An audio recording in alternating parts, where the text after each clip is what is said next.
Hey, what's up, everyone? Gaming Hearts 1 here. Be sure to subscribe if you have not already by clicking the button down below. And today I'm going to be talking briefly about Spider Man and what is considered to be the best Spider Man game ever. Now, Spider Man's been around for decades, and there have been tons of games that have come out within the past 3 decades. And a lot of people feel that the video games that came out during the 2010s decade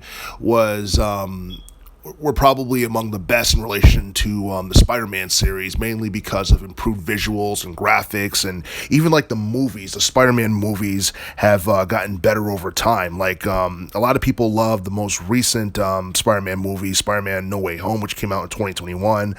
People loved Into the Spider-Verse, which came out back in 2018, and people also liked Homecoming, Spider-Man Homecoming, which came out back in 2017. I'm personally, one of my favorites was the Spider-Man movie from 2002 because it was such a big deal and all that. And I think prior to that, there wasn't really any like high-profile Spider-Man movies that came out, especially like during the 90s, because Spider-Man was mainly popular on television for those who were into like television shows and the animated series.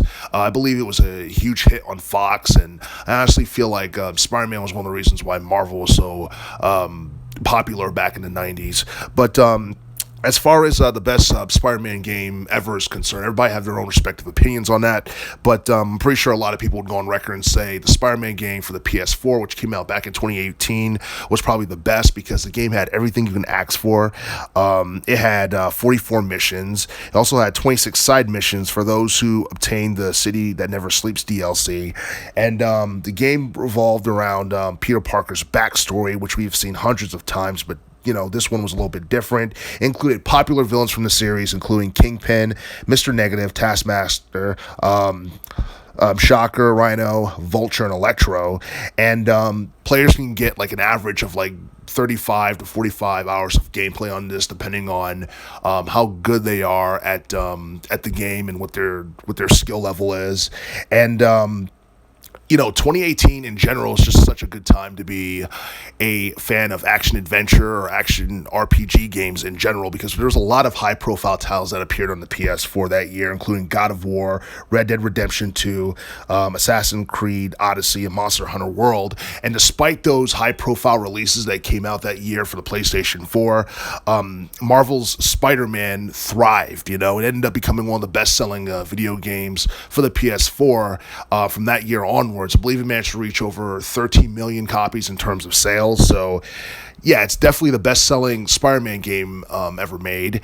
And I'm not gonna exclude some of the older Spider-Man games that came out in the past that are also pretty good. People love the Amazing Spider-Man titles from 2012 to 2014, and I believe there was a movie that came out, the Amazing Spider-Man movie that came out in the early teens. It was also a huge hit, and I honestly feel like that was one of the reasons why the Amazing Spider-Man video games back in 2012 and 2014 were so popular.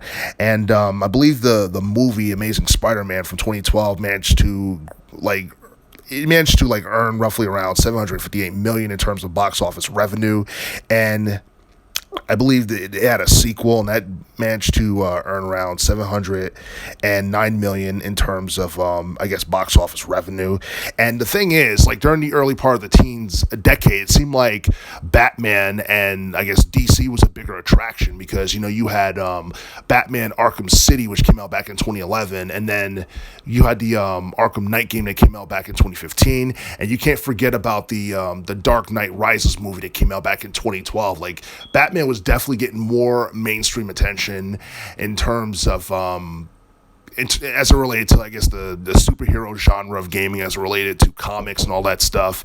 And honestly, I think for the most part, Batman was just a huger attraction during that time period. But then you look at the second half of the teens decade, it seemed like Spider-Man became more popular, and it seemed like more people started to get into Marvel in general.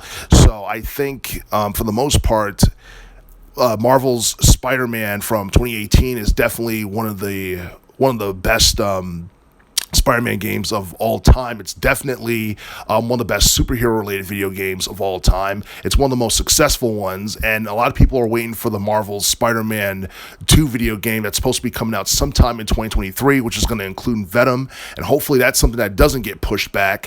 But yeah, it seemed like the Spider-Man series has only gotten better with age.